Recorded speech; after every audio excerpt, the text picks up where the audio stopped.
Buenos días.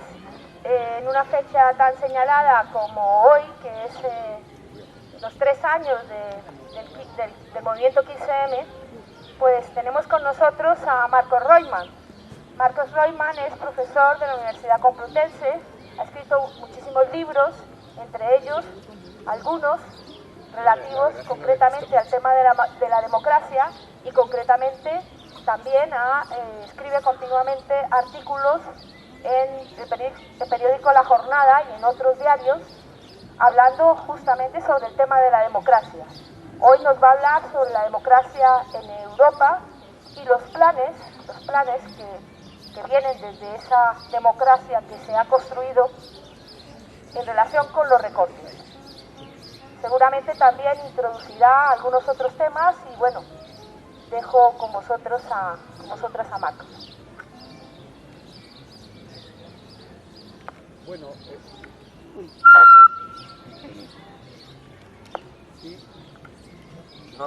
vale. Bueno, antes que nada, buenos días. Yo quisiera agradecer ya por segunda vez la invitación. La vez anterior fue un año atrás, en pleno verano, en el mismo sitio, y por lo tanto eso significa que la comisión tiene vida y sigue manteniendo el mismo interés y la misma vocación del criterio que la hizo surgir, que es ese factor fundamental que ya señalaba Liliana, el 15M, que en el fondo ha sido una escuela de ciudadanía, un elemento de construcción también de rescate de la política en el ámbito de sacarla de aquellos espacios en los cuales estaba restringida y plantear aquellos problemas que la ciudadanía, en definitiva, es lo que se plantea, es la problemática que los ciudadanos definen sobre cuál es la agenda y no la agenda que nos muestran los grandes partidos o las grandes instituciones o los grandes medios de comunicación. Hay una gran diferencia entre la agenda oficial, aquella agenda que nosotros podemos ver en los medios de comunicación o con los tertulianos, a lo que son las grandes preocupaciones de la gente, de los ciudadanos a nivel de lo cotidiano, desde las hipotecas, desde los problemas de los salarios basura, desde también la reforma laboral, aquellos aspectos que realmente concitan las preocupaciones de la ciudadanía, han sido sustituidos o son sustituidos por debates fundamentalmente artificiales, pero que en el fondo obligan a la gente a estar discutiendo. Por ejemplo, sin ir más lejos, que si Cañete le dice o no a la Valenciano que es machista o no, sin el mayor desprecio a que ese debate se pueda dar, los problemas que hoy enfrenta la ciudadanía no son precisamente las salidas de tono del candidato del Partido Popular, ¿no?, al Parlamento Europeo.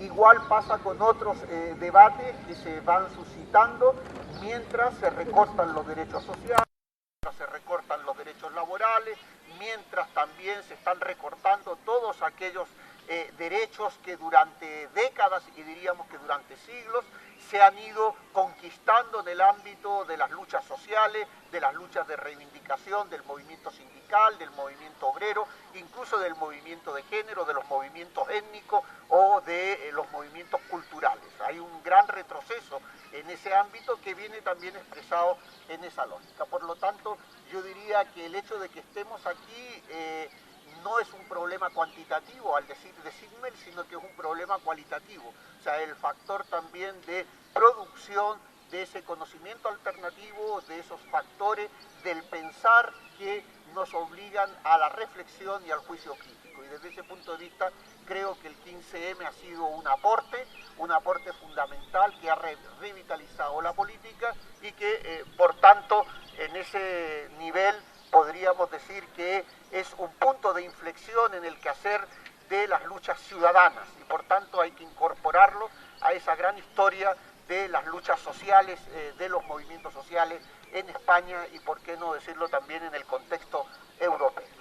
Bien, dicho esto, yo con eso agradezco nuevamente la invitación y según mi chuleta, ¿no?, quisiera sí hacer una mención antes de plantear el tema. Ustedes saben mi militancia en el ámbito zapatista del EZLN, y en estos momentos en México sí nos han pedido los compañeros del EZLN que hiciéramos un llamado simplemente para expresar las condiciones de represión que se están produciendo en el primer caracol o en el gran caracol de la realidad, donde hace no más de 20 días un comando paramilitar asesinó a uno de los maestros de la escuelita, de los que enseñaban justamente a quienes iban a visitar los municipios autónomos de rebeldía zapatista, y asaltaron una escuela y por otra parte también un hospital. En ese asalto murió uno de los maestros de la escuelita, el compañero entre comillas llamado Galeano, de apodo Galeano, y por otra parte eso ha significado la suspensión de actos en los cuales incluso había sido invitado, iba a participar, tuvimos que decir que no, y se suspendió, que era un acto de homenaje a Luis Villorro, un gran filósofo que había participado en todas las luchas sociales, tanto en México como incluso en España, desde el punto de vista de su también tradición republicana familiar. Uno de los familia exiliada, una parte de la familia exiliada. Por lo tanto, quisiéramos llamar esa atención a los grandes problemas que se están enfrentando por el gobierno del PRI en estos momentos y por otra parte también lo que eso significa de represión. Se han organizado curiosamente asociaciones campesinas, centros de asociaciones campesinas ficticias que apoyados por los grupos paramilitares están entrando en los municipios autónomos de rebeldía zapatista, es decir, en las zonas que habían sido liberadas en el año 94, y al mismo tiempo que la matanza de Acteal, aquella matanza, ¿no?, que también fue generada por el gobierno de Zedillo y el PRI, en estos momentos la situación es de bastante crítica, sobre todo por el asedio y por otra parte, ya digo, por las condiciones en las que en estos momentos se está enfrentando el EZLN. Nos han pedido a todos que en todos los actos, en todos los sitios, en todo el mundo hiciéramos referencia para recordar este hecho y no olvidar que independientemente que no aparezcan en los medios de comunicación, desde el punto de vista de los medios de comunicación masivos, sí se están produciendo esas luchas y por otra parte también esos elementos que lo definen. Por lo tanto, creo que es de obligación hacer esta mención y señalar que ahí hay un crimen de lesa humanidad, sobre todo contra todos los, digamos, no solamente grupos étnicos mayas, sino fundamentalmente con todo lo que ha significado y el aporte del EZLN, que como ustedes saben también ha sido desarrollado en el conjunto de América Latina, en los conceptos del summa causale en Ecuador, o del buen vivir, o de la ciudadanía plena, o sea, esos aportes que han estado presentes desde 1994, en el momento del lanzamiento, pero 10 años antes, desde el surgimiento del EZLN. Por lo tanto, era mi obligación señalarlo para que estemos alerta y pudiéramos cada uno donde pueda hacer expresión y denunciar esta situación por parte del gobierno mexicano y los paramilitares que están asediando a las comunidades zapatistas en Chiapas, en México. Bien, dicho esto, se me había pedido que hablara de la democracia en Europa y por otra parte también de aquellos elementos que constituían la posibilidad de entender si realmente las políticas que hoy se están realizando en el conjunto de los países de la zona euro, y no solamente de la zona euro, pero lo que podríamos llamar ese concepto de la Europa de los 27, o ya dentro de poco Europa de los 30, o como se quiera señalar, desde la perspectiva de los cambios que se han ido produciendo. Bien, yo quisiera plantear un punto de inflexión que se dio en el conjunto de los países, no solamente de Europa, sino a partir de la década de los 70. Voy a ser muy breve en este sentido, pero hubo un cambio de principio de explicación en el propio desarrollo del capitalismo. Ese capitalismo inclusivo, ese capitalismo que se desarrolló sobre la base de las políticas keynesianas, donde estaban los elementos de pleno empleo y redistribución de la renta como eje que definían incluso la intervención del Estado en las políticas públicas y de las políticas públicas a las políticas sociales en el ámbito de la inversión estatal, la inversión del Estado para poder favorecer supuestamente o sin supuestamente políticas de cohesión social, para utilizar conceptos del día de hoy que lo podamos ver con mayor claridad. Esas políticas tenían también que ver, ¿no?, con los criterios que nos enfrentaban a un mundo diferente, que era el mundo socialista, que independientemente de las diferencias, estoy hablando en términos teóricos, más que en el ámbito, digamos, de la política contingente, más allá de la crítica a lo que significó los países del Este, o la crítica a la Unión Soviética, o lo que significó esa dinámica, lo podemos identificar en el ámbito de la Guerra Fría. Y ahí sí hubo un punto de inflexión. El capitalismo no ha tenido nunca una teoría del desarrollo.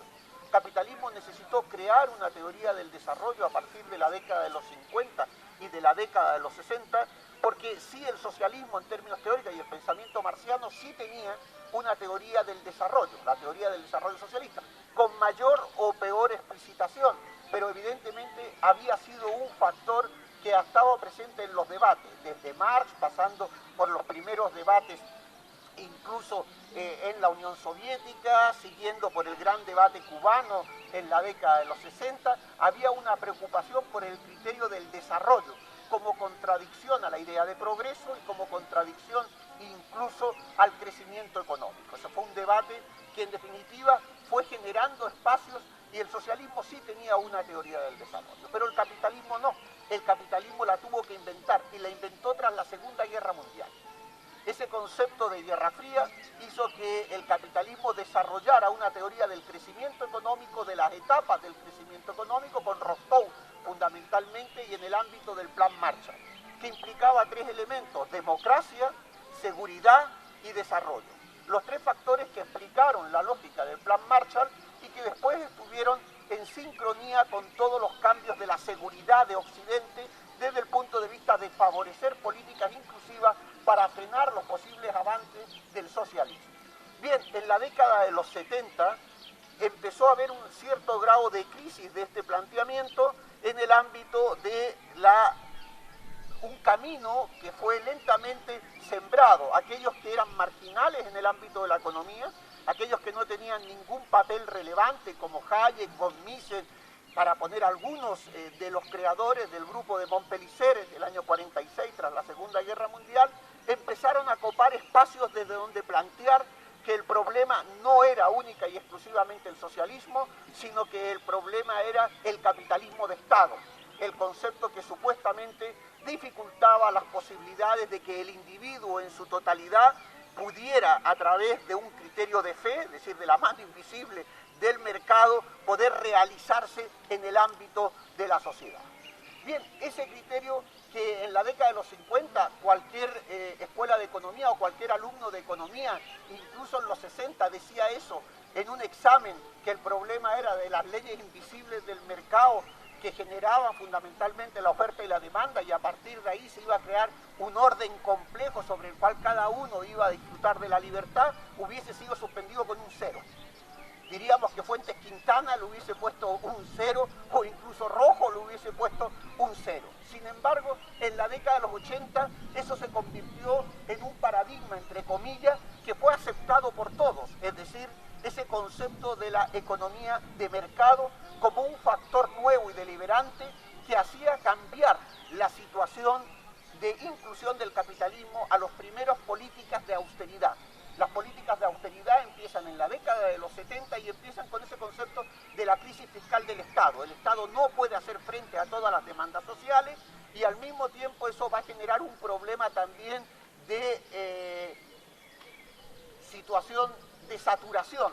Y ahí van a empezar los primeros criterios de la despolitización. Aquellos factores que decían que la sociedad estaba muy politizada en Occidente, que había muchos sindicatos, que había mucha reivindicación, que había muchos elementos que hacían imposible el control, y no solamente el control, sino el desarrollo del ámbito del capitalismo. Por tanto, los primeros factores que se dieron a partir de la década de los 70 con la trilateral fue: tenemos que despolitizar. Culpables las víctimas. Las víctimas son culpables en este caso porque demandaban salud, educación, trabajo, vivienda, y todos esos elementos habían saturado las expectativas porque habían obligado al Estado a invertir más allá de las posibilidades que tenían, y eso empezaba a generar un déficit, ¿no? Un déficit fiscal que lo que impedía era, en definitiva, que la economía estuviera sana y que, por otra parte, los aspectos sociales tuvieran una mayor relevancia. Y lo que había que hacer era cambiar la dinámica. Esas tesis que habían sido fundamentalmente esgrimidas en la década de los 60 y que habían sido marginadas, curiosamente me van a permitir la única cita para que ustedes se den cuenta del cambio del concepto de ciudadano al concepto de consumidor, que es el factor clave que va a determinar todos los cambios en Europa y que va a definir ese criterio. Es una cita bien interesante.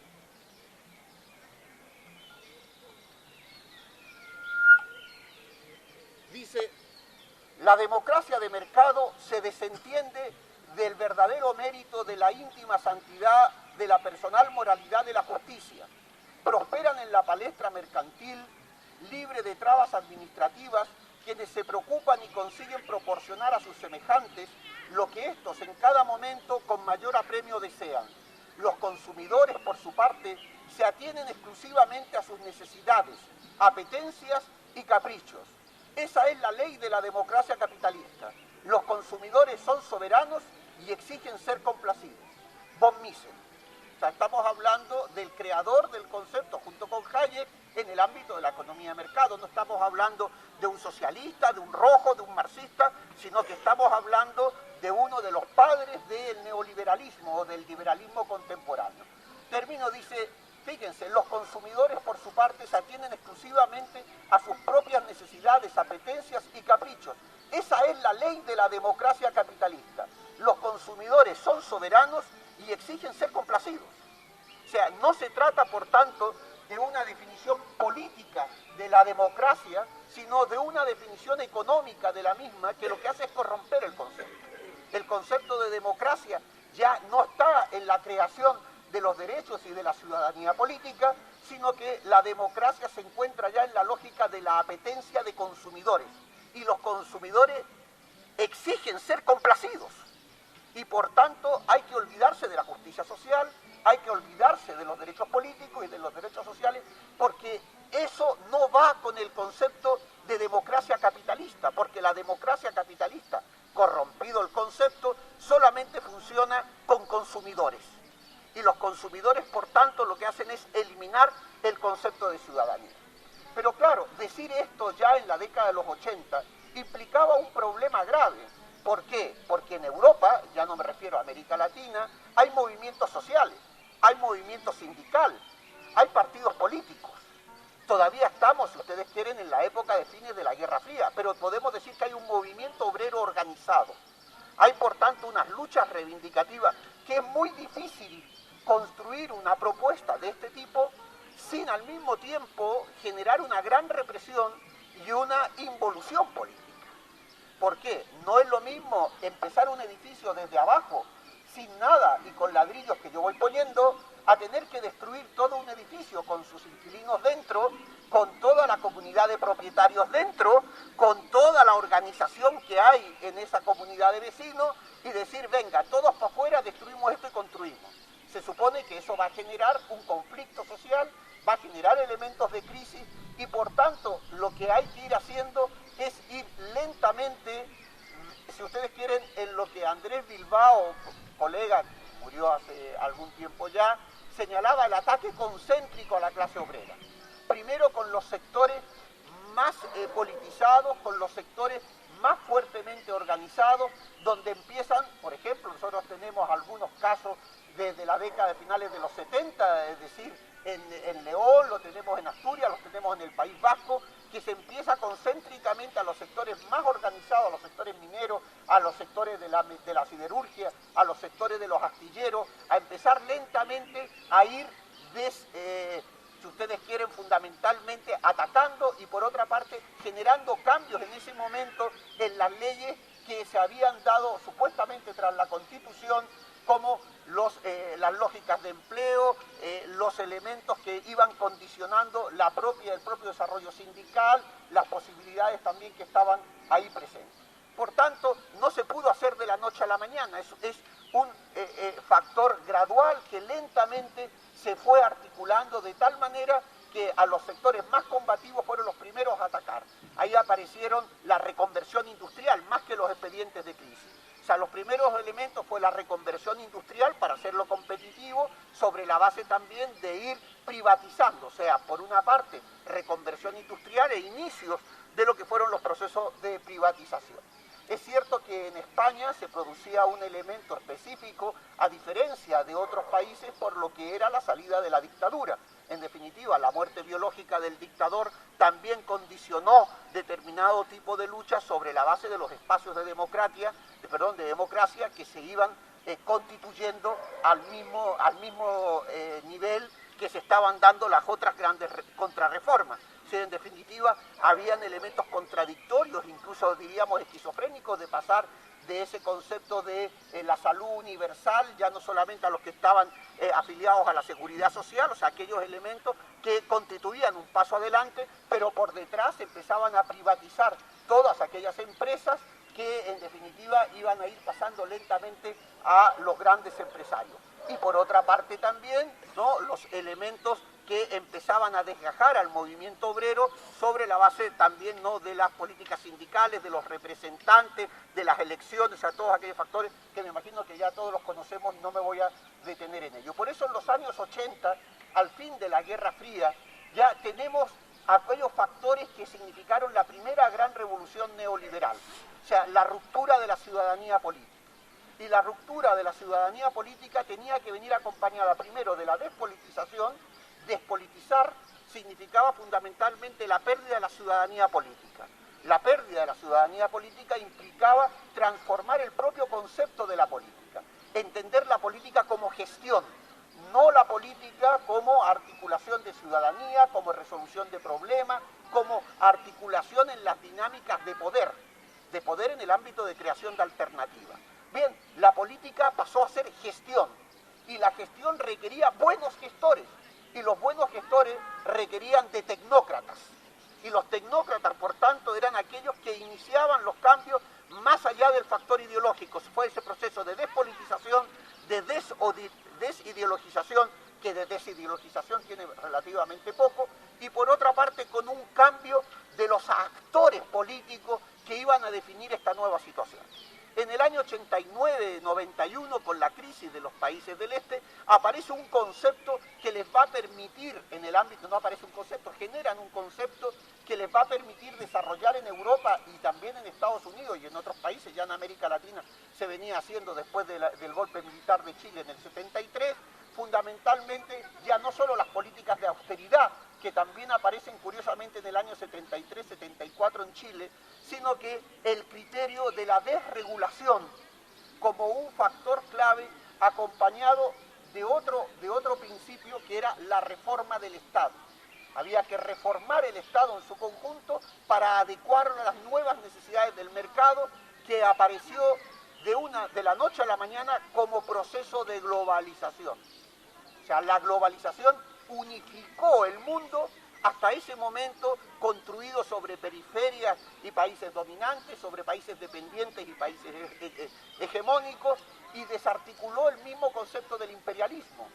O sea, el imperialismo dejó de tener vigencia en el ámbito de los análisis teóricos, desde el punto de vista teórico, me refiero en términos de la concentración y centralización del capital, de lo que es la unidad básica del capitalismo financiero, lo que es la lucha entre los distintos capitales internacionales que van definiendo también la lógica de la producción, de los mercados y también del consumo, desde el punto de vista de los mecanismos de control mundial. Bien, aparecemos ante un proceso de globalización y eso fue otro gran golpe desde el punto de vista de la propia idea de democracia, porque la globalización dijo que todos los países podían empezar de cero.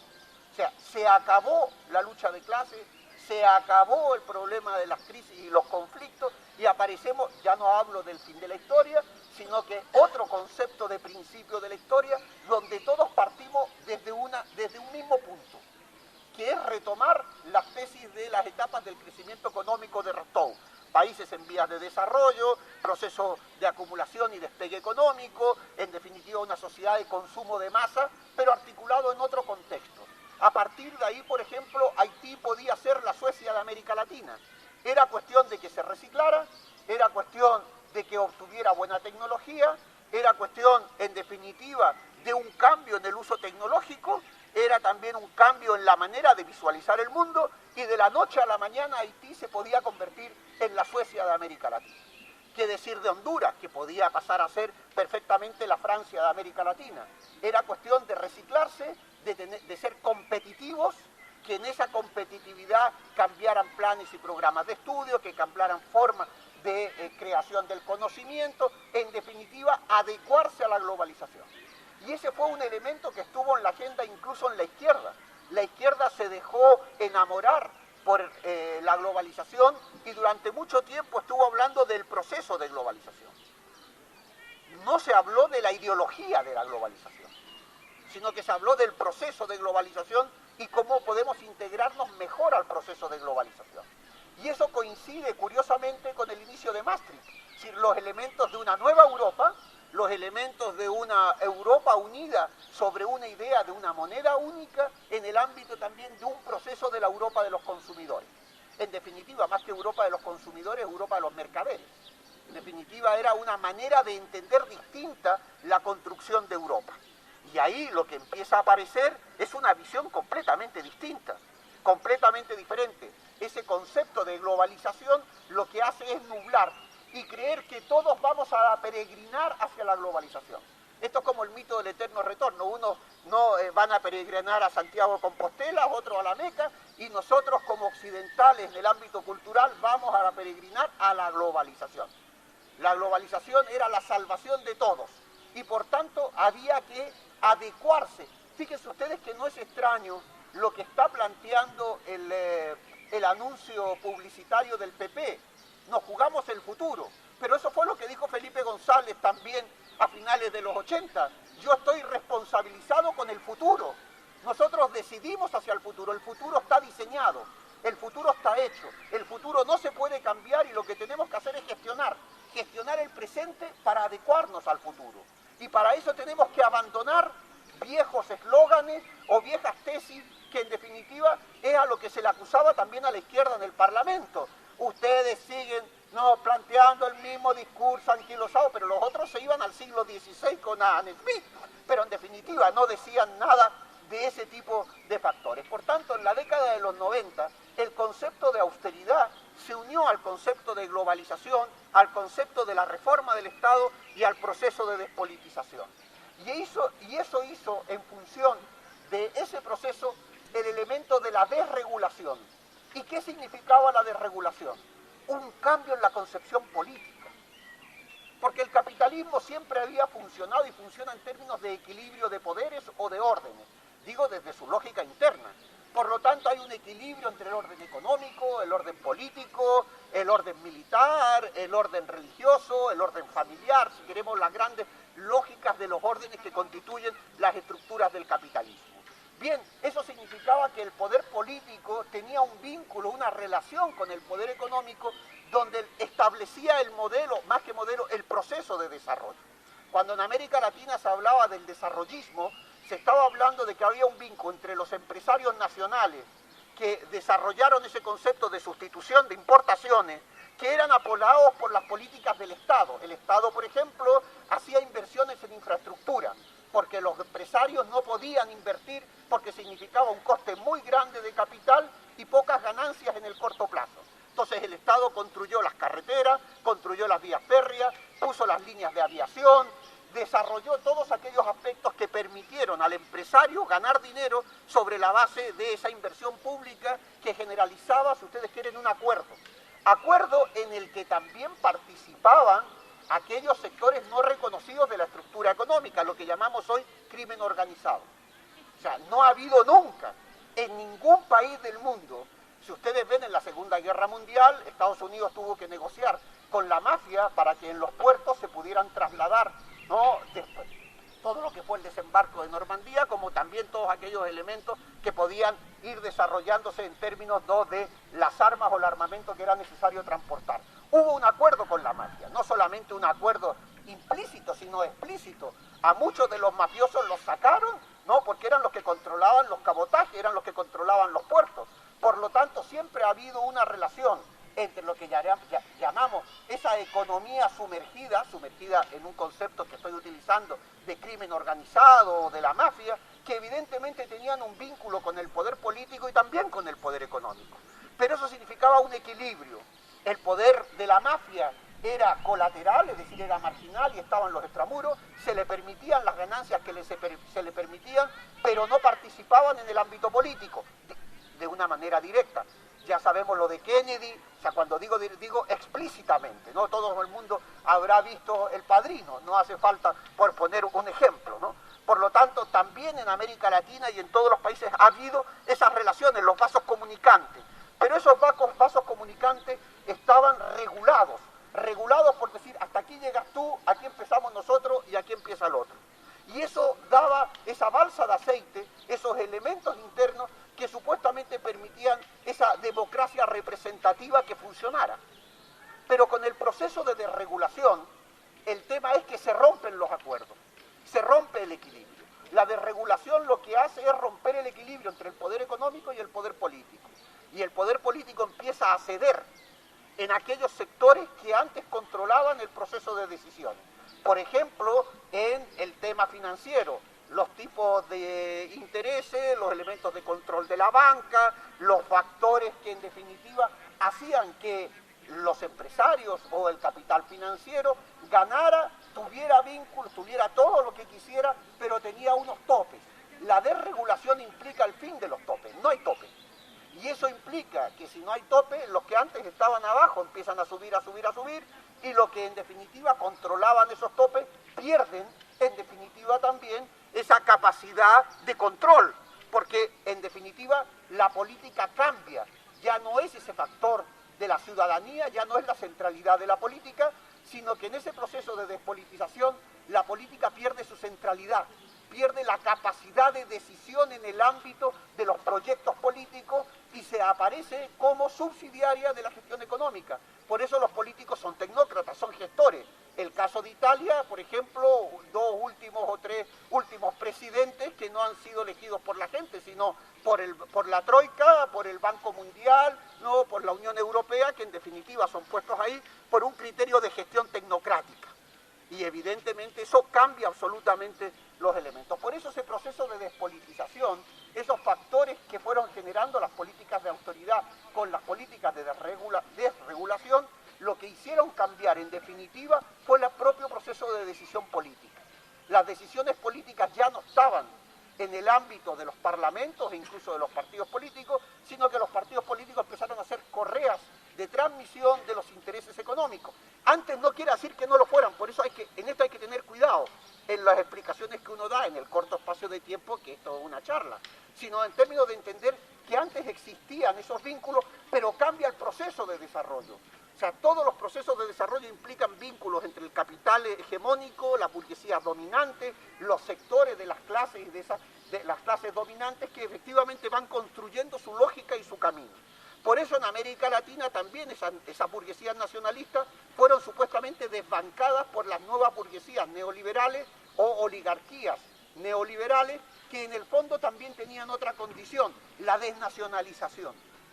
Mientras que las burguesías nacionales o locales, e incluso en el caso de España, yo no me quiero meter porque aquí está un maestro que es José Manuel Naredo, no quiero yo meter mucho las patas, pero en definitiva el capital nacional en la época del franquismo fue más bien minoritario, pero en definitiva tuvo también su proyecto con el franquismo y con el Opus Dei, y que evidentemente significaba una propuesta evidentemente dependiente en la lógica del papel de España, etcétera, etcétera. Pero claro, en América Latina esa lógica que aparecía también hizo que las nuevas clases dominantes, esa oligarquía neoliberal que era gerencial, ya no necesitaba del país. Y ese es un cambio también fundamental en la propia idea de democracia. La democracia pasa de ser una construcción ciudadana en el ámbito de local, de lo particular y de lo social colectivo, en el ámbito del Estado y en el ámbito de la nación, para ser el concepto de democracia global. Y ese concepto de democracia global va a generar la idea del modelo democrático. No hay más que una democracia, la democracia de mercado, es decir, la de los consumidores. Y hay que tender en el futuro hacia eso, hacia la democracia de los consumidores. Por eso Cañete dice, en definitiva, no, es decir, soy responsable con el futuro, es decir, miramos hacia el futuro, sí, el futuro de todos los consumidores, pero no del de la ciudadanía plena, no de la construcción de la politeia o de la política, sino del consumidor. Y el consumidor genera también otro elemento, el individualismo, porque los consumidores generan también ese concepto individual frente al hecho colectivo de la decisión que es la democracia. La democracia es un hecho social, es una práctica plural de control y de ejercicio del poder, desde el deber ser del poder. Por tanto, hay un elemento entre lo que se dice y lo que se hace. Hay un elemento también de que la democracia es conflicto. La democracia no es consenso, es disenso, es diálogo, es participación, es negociación, es coacción. En democracia no se puede hacer lo que se quiere. Sin embargo, en el ámbito de la economía de mercado, donde los consumidores exigen ser complacidos, el problema es, oiga, esto es lo que yo quiero. O sea, yo quiero un vino aguado y lo que yo quiero es que me venda esto y que me haga esto otro. Eso es lo que define fundamentalmente la lógica de la democracia de mercado. Por eso la democracia no entra en el ámbito del mercado. La democracia es una definición política, no es una definición económica, como también lo es el capitalismo, una definición política que no económica. Por tanto, en esa lógica, cuando entramos ya en esta dinámica de la despolitización, el fin de esa ciudadanía política, en este proceso de desregulación empieza a producirse ese proceso de desnacionalización también. Porque las nuevas clases dominantes son gerenciales, no tienen patrón aquí, no tienen proyecto aquí para ponerlo, no necesitan. Y eso, por ejemplo, si ustedes lo ven, en líneas generales pasa cuando le preguntan a ustedes a los chilenos, que a los chilenos les gustaría agarrar Chile y ponerlo en Europa, ¿no? Es decir, nosotros ya no somos latinoamericanos, estamos en Europa, somos el mejor país, y ojalá en vez de hablar castellano, hablaran inglés, ¿no? O ya puesto ya hasta francés o alemán, es decir, en ese ámbito. Bien, cuando uno está hablando, dicen, nosotros no sabemos lo que es la chilenidad. Nosotros no nos interesa Chile, nosotros nos interesa nuestra incorporación en el mundo, los elementos que están, y hay una gran diferencia en términos generacionales también en quienes tienen concepto de país y quienes tienen ese concepto de universalización falsa, abstracta, que lo que elimina son los elementos específicos y concretos que definen la historia de la nación o la historia de esos estados desde el punto de vista de la construcción de proyecto político. Porque entonces el proyecto político desaparece en el ámbito del país para instaurarse en la dinámica, digamos, global. En el caso de Chile, de la OCDE, ¿no? Ya saben ustedes que Chile es país de la OCDE desde hace algún tiempo, y por último también en el caso de España, que es lo que nos interesa, que es lo que estamos incorporarse a Europa. A toda costa, le importa un comino qué es Europa. Pero la Europa de los mercaderes no es la Europa precisamente de la construcción democrática, porque la construcción democrática de Europa siempre fue una construcción nacional. La Revolución Francesa fue una revolución nacional. El enriquecimiento o los elementos del nazismo, aunque hayan tenido elementos internacionales, como la Segunda Guerra Mundial, la historia de Alemania se explica por Alemania, la historia del nazismo se explicará en el contexto también de Europa, pero la historia de Alemania no puede ser sustituida en el ámbito de lo que significa por la historia de Europa, o la historia de Gran Bretaña, o la historia de España.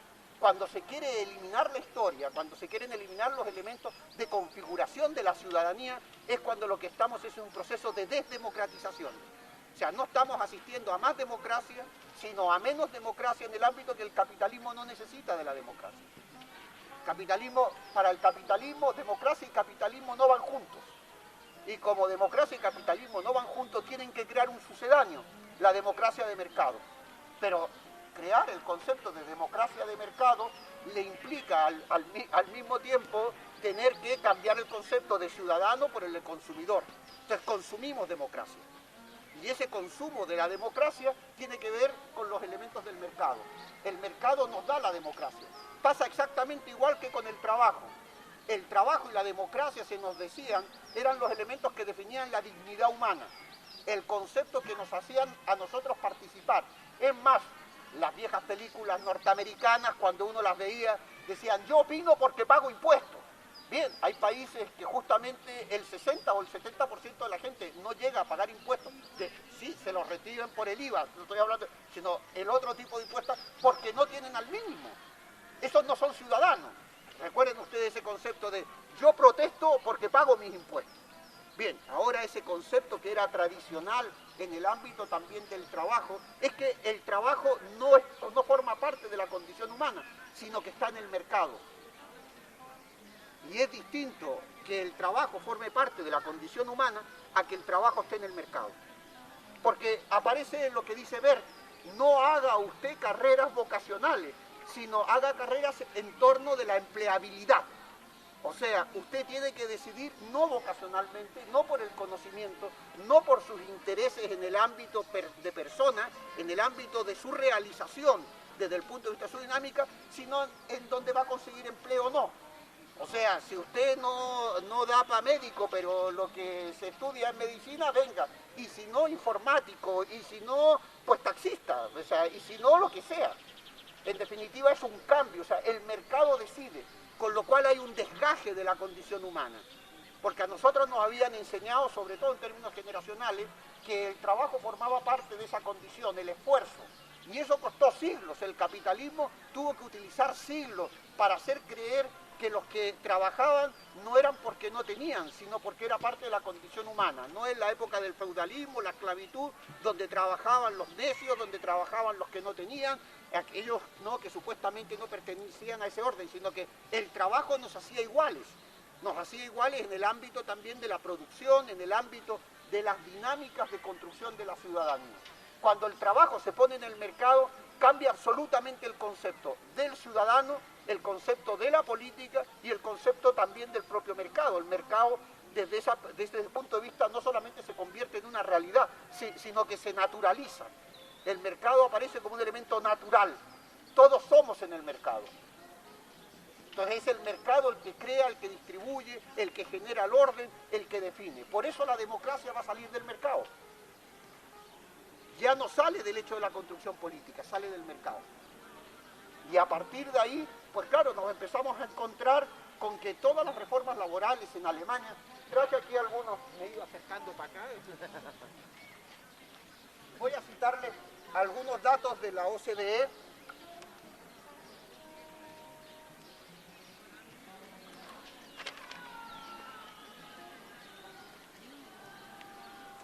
Y con esto voy concluyendo también, para no hacerlo tan largo.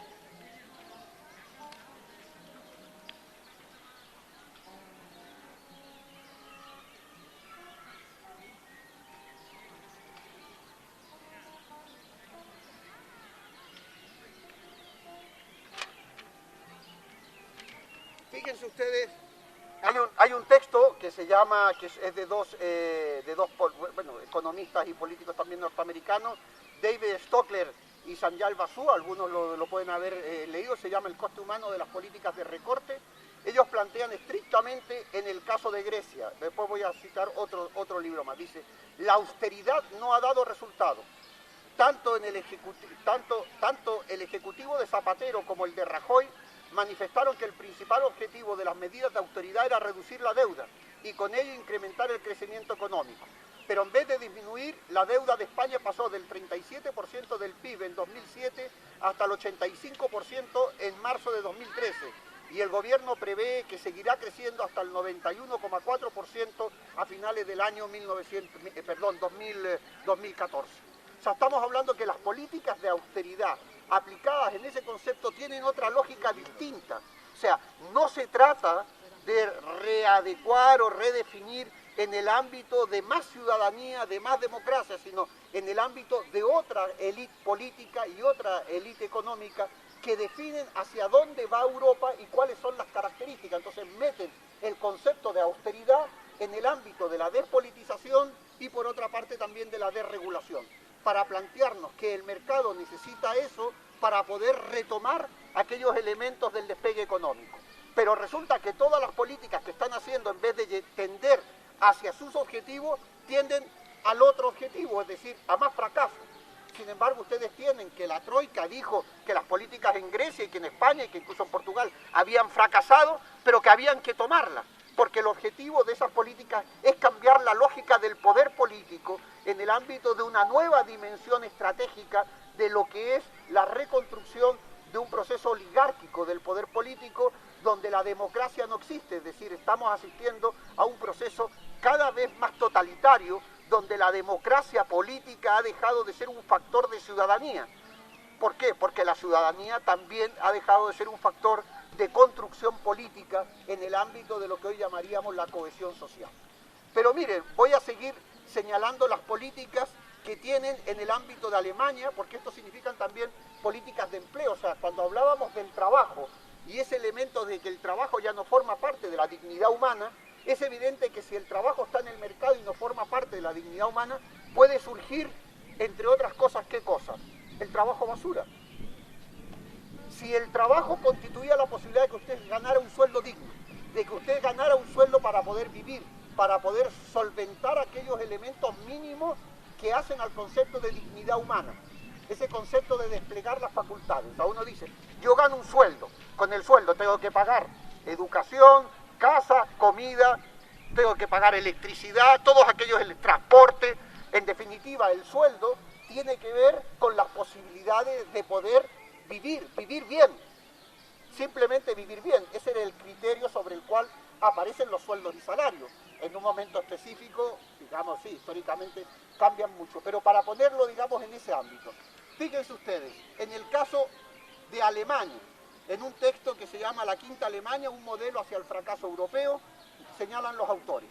El sector de salarios bajos, que en 1995 implicaba el 15% de los trabajadores, emplea hoy al 25% y se ha expandido 3 veces más rápido que el sector tradicional.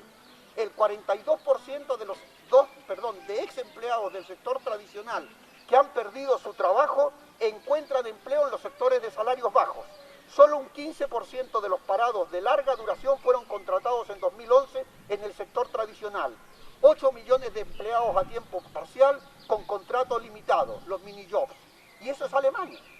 O sea, cuando nos venden la Alemania del progreso, cuando nos están vendiendo que Alemania es el centro y el eje de la transformación, estamos teniendo que la mayoría de los trabajos son trabajos basura, los mini-jobs, y que en definitiva van generando problemas en los cuales, por ejemplo, hoy trasladan a los jubilados de la tercera, a toda la mayoría de los jubilados que pueden, ¿no? Los trasladan fundamentalmente a países del Asia porque no pueden pagar en su país respectivo, o sea, en Alemania, las posibilidades de un centro de la tercera edad. Entonces empiezan a hacer campañas para decir, lleve usted a su abuelo a Filipinas, lléveselo usted a Asia, no sé qué país exótico, porque con esos sueldos que ustedes tienen y con las pensiones no van a poder acceder, ¿no?, a los bienes desde el punto de vista de lo que significa, ¿no?, la protección a la tercera edad. Y eso es lo que está sucediendo en Alemania. Por tanto, es falso que en Alemania se esté produciendo un amplio criterio de desarrollo y que sea el motor de Europa desde ese punto de vista, que evidentemente, si los consideramos en términos de las cifras de paro, en el ámbito del desempleo, desde el punto de vista tecnológico, desde el punto de vista de la forma, es completamente distinto. Pero es para entender que estas políticas de austeridad se aplican en todos los países. Y fíjense ustedes ahora Francia, o fíjense ustedes aparte de Grecia, Portugal, Irlanda, ¿no?, y ahora lo que se está haciendo, incluso si ustedes quieren, con Ucrania, por tirarlo a día de hoy, ¿no?, con esos criterios. Bien, esto tiene consecuencias directas, para ir concluyendo, en el ámbito de qué, de la condición humana. Cito de vuelta un texto. Fíjense ustedes los recortes, lo que significan los recortes en el ámbito específico de la sanidad. Yo sé que todos lo sabemos, pero cuando uno lo lee y lo ve escrito sobre lo que significa con estudios de médicos, es realmente, digamos, a uno se desgaja, porque dice, el VIH aumenta, esto es en Grecia, desde la aplicación de las políticas de recorte, el VIH aumentó en un 224% entre los consumidores de drogas por vía intravenosa, en un momento en que la austeridad estaba provocando un aumento aún mayor de desempleo y la pérdida de vivienda entre los jóvenes, al tiempo que los recortes eliminaban programas cruciales de prevención de enfermedades. A fin de cumplir con los objetivos de reducción del déficit marcados por la Troika, el presupuesto griego en sanidad se ha reducido en un 40% desde el 2008. Ese programa de austeridad fue como encender una cerilla en situación de por sí explosiva.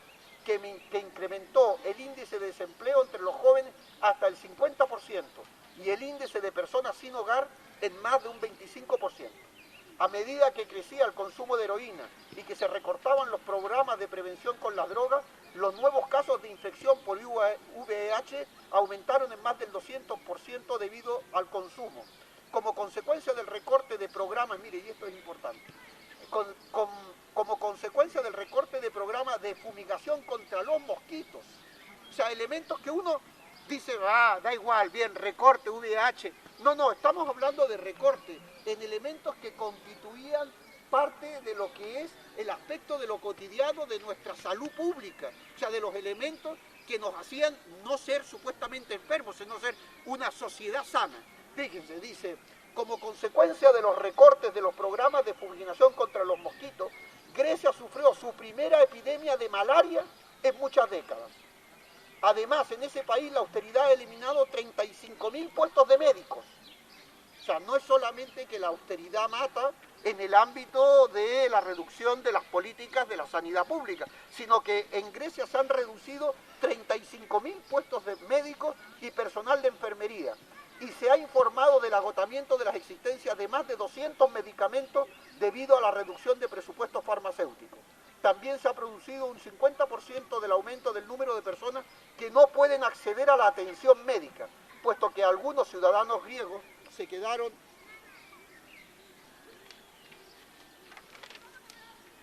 excluidos debido a los recortes presupuestarios.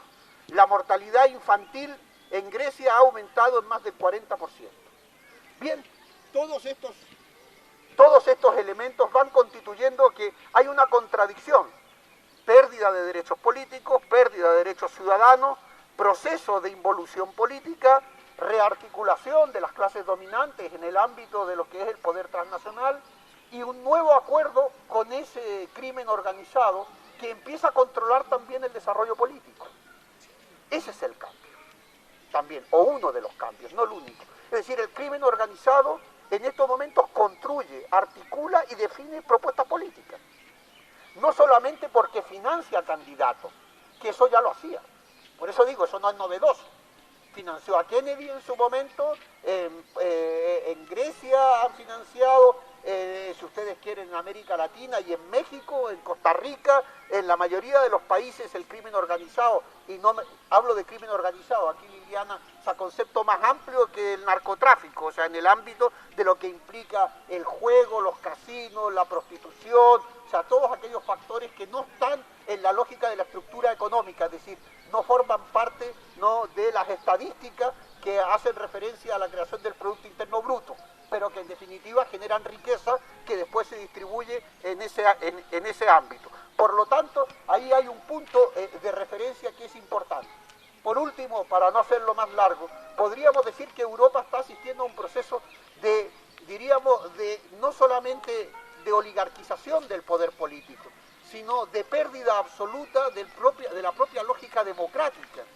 Europa, estamos en este momento, bienvenido al Cuarto Reich, o sea, en un proceso de totalitarismo, sobre la base de una articulación en la dinámica del mercado. Cuando el mercado se articula como la naturaleza que define el orden de lo social, es sálvese quien pueda, pero yo el primero. Y bajo ese criterio, evidentemente, las propuestas políticas, las propuestas que van a definir un hecho democrático, tienden que necesariamente salir, si ustedes me permiten, abajo y a la izquierda.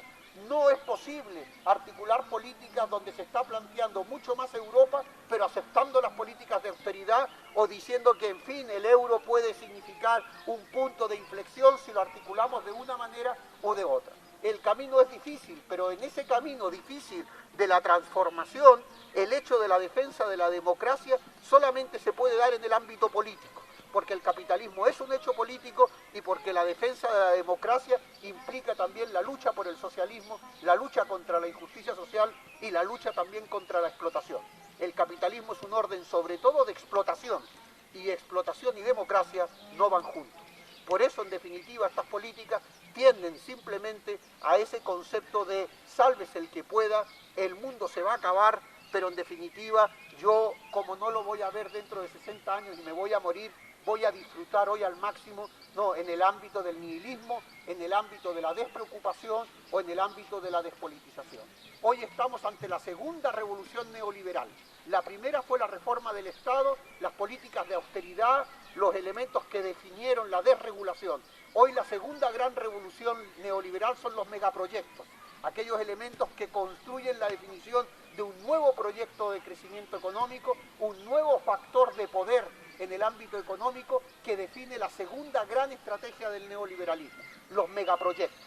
Porque los megaproyectos los tienen ustedes ahora que en la mayoría de los países se empiezan a dar como un factor de definición de la nueva alianza del capital transnacional, donde aparece el capital financiero, donde aparecen arquitectos, ingenieros, publicistas, estados, o sea, todo lo que es ese factor del concepto de megaproyectos, que hay un libro muy bueno, coordinado también, me río porque pero está agotado el libro, ¿no? ¿No? Ah, se puede... Bien, es un libro, se llama Poder, Economía y Megaproyectos, que me parece que es coordinado por Naredo y que yo creo que sería muy bueno, que en la web también creo que está hecho por la Fundación César Manríquez de Lanzarote.